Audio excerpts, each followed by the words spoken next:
truly own your life according to Buddha?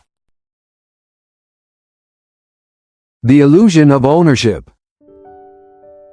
Every morning, when you stand in front of the mirror, who is looking back at you? We use phrases like, my body, my mind, and my thoughts.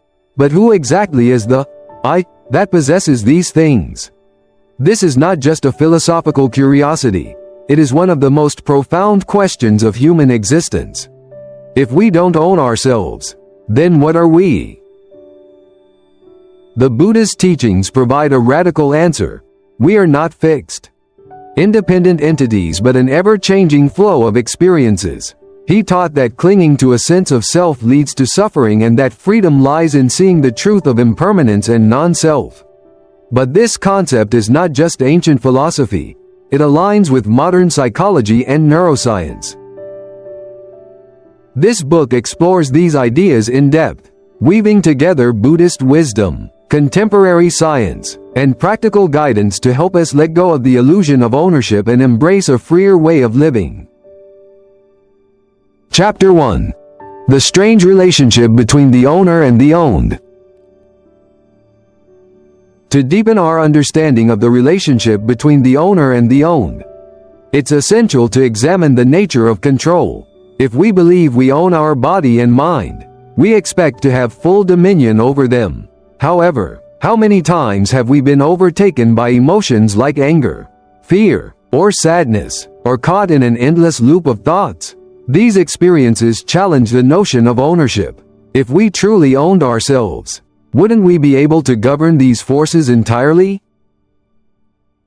The Buddhist teachings on Anattā, non-self, emphasize that what we call self is a mere illusion, a transient collection of processes rather than a permanent, controlling entity. The body, for example, is constantly in flux. Cells die and regenerate, and our senses adapt to external conditions. Similarly, thoughts and emotions arise and dissolve with no central owner pulling the strings. In the Anattā Lakkhana Sutta, the Buddha elucidates that form, sensation, perception, mental formations, and consciousness are all impermanent and beyond ownership. This impermanence raises important questions. If we don't own our body, mind, or emotions, what is it that we can truly claim as I? The sense of self is fluid and contingent upon factors we often don't control. Our identity is shaped by influences beyond our conscious awareness, from societal expectations to past trauma. In essence, the self is more like a vessel for processes than a sovereign entity. This brings us to a critical point. The mind constructs a narrative of ownership to preserve a sense of stability.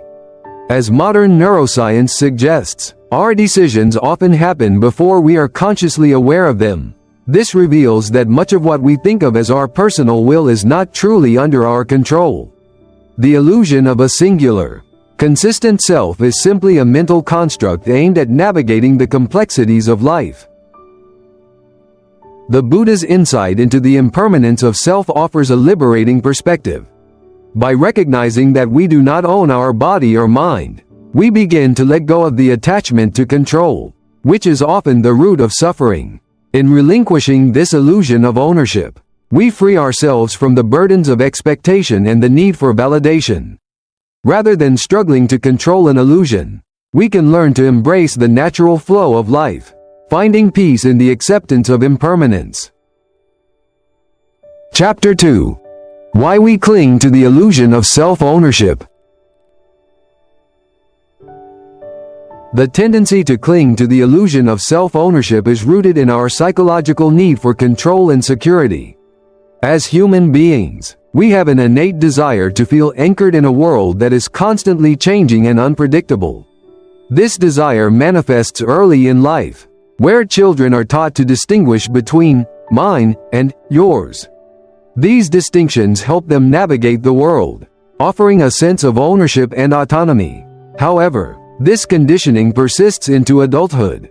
As we continue to draw lines between me and the world, our identities, possessions, and beliefs become tightly bound to the concept of ownership, giving us a false sense of stability.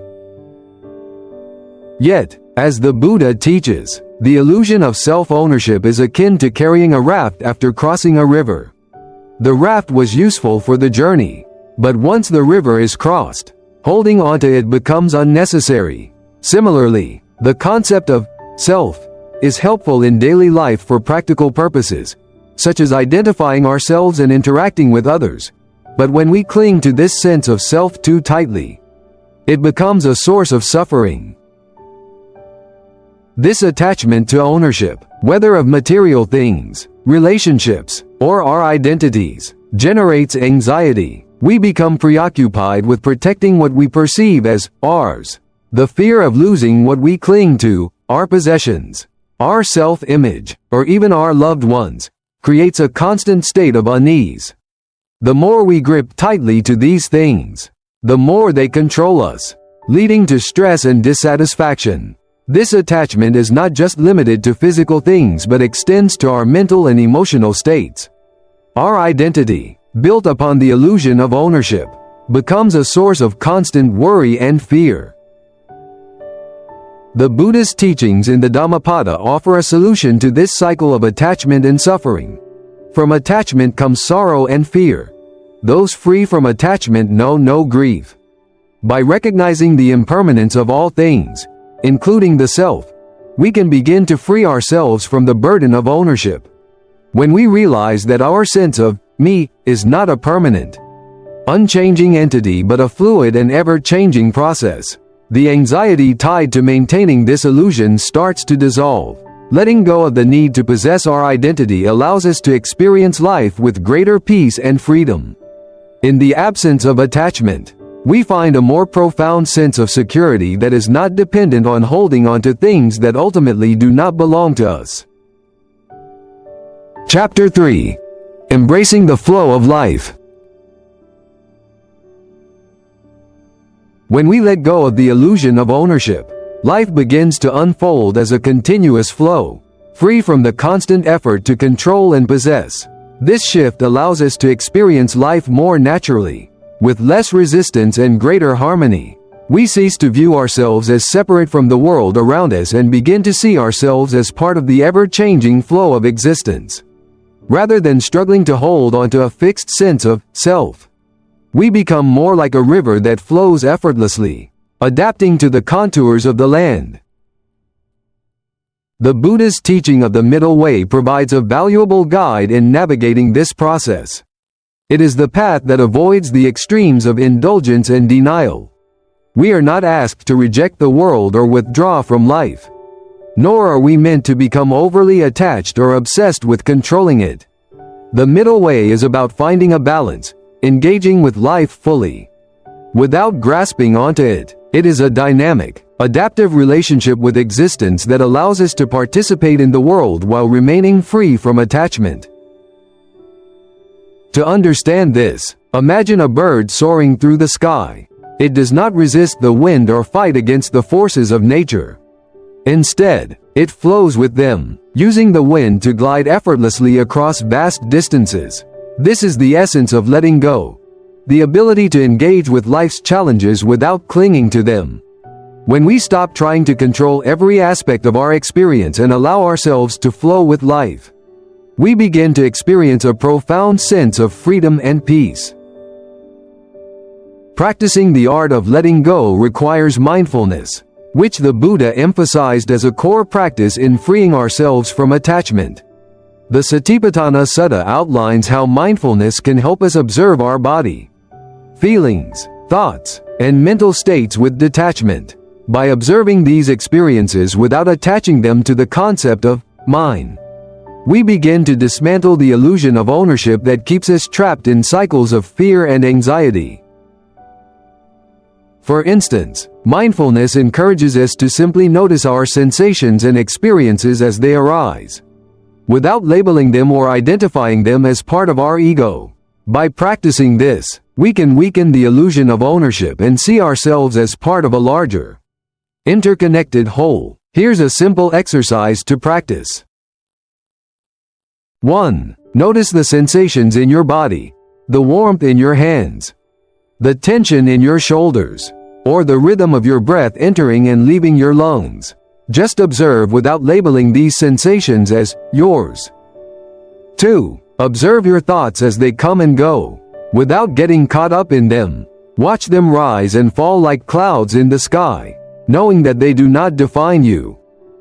3. Recognize your emotions as transient waves in the vast ocean of awareness.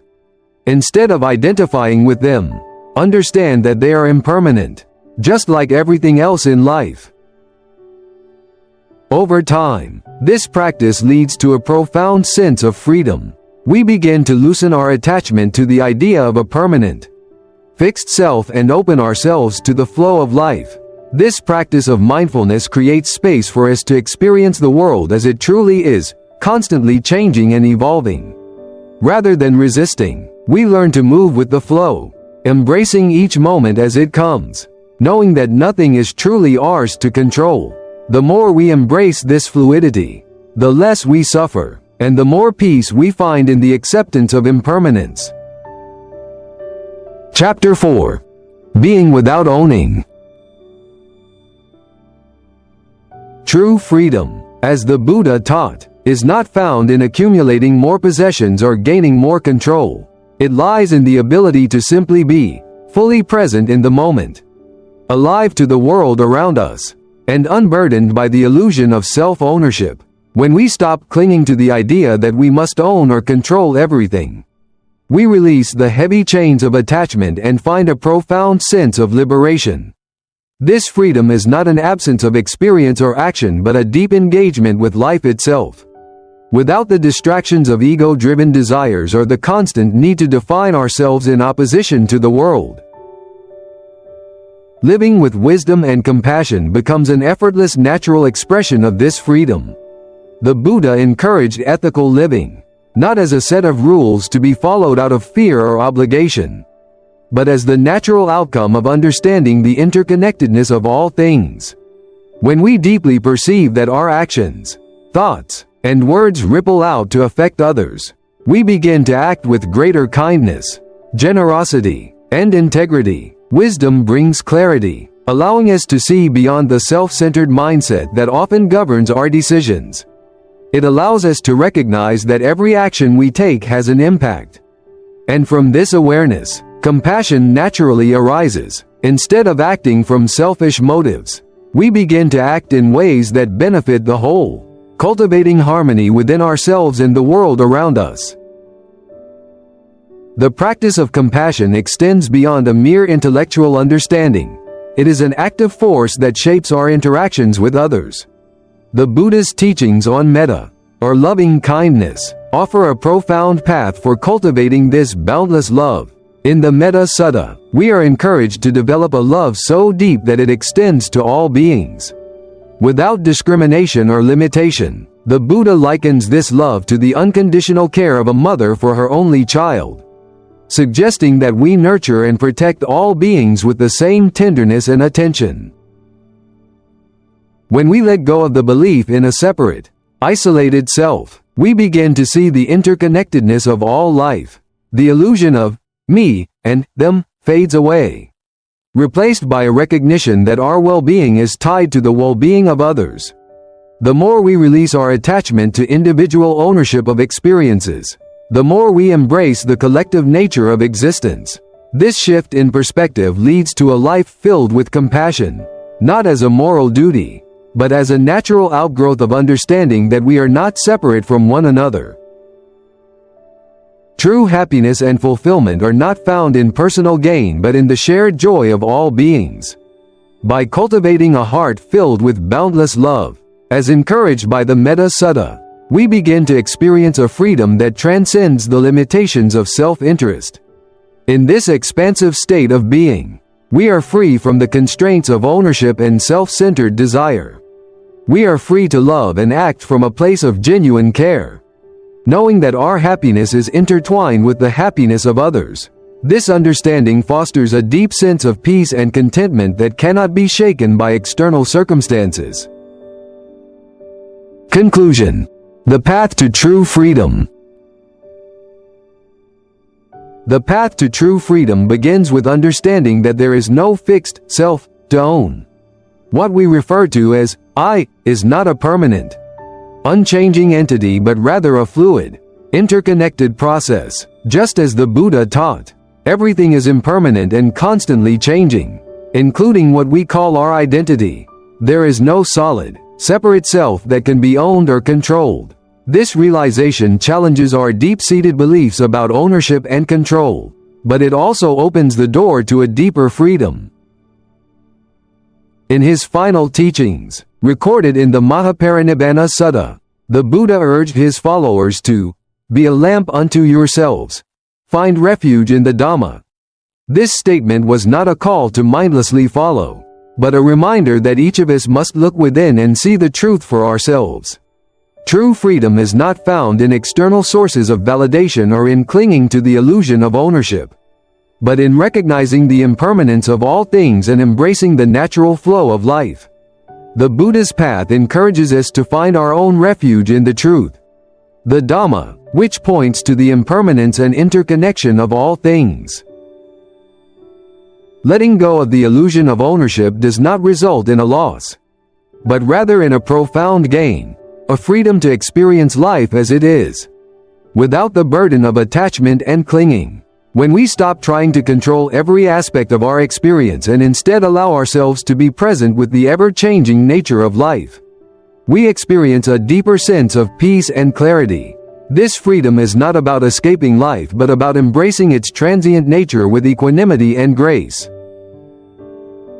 The heart of the Buddha's path is not about renouncing life, but about engaging with it fully, free from the grasping and clinging that lead to suffering.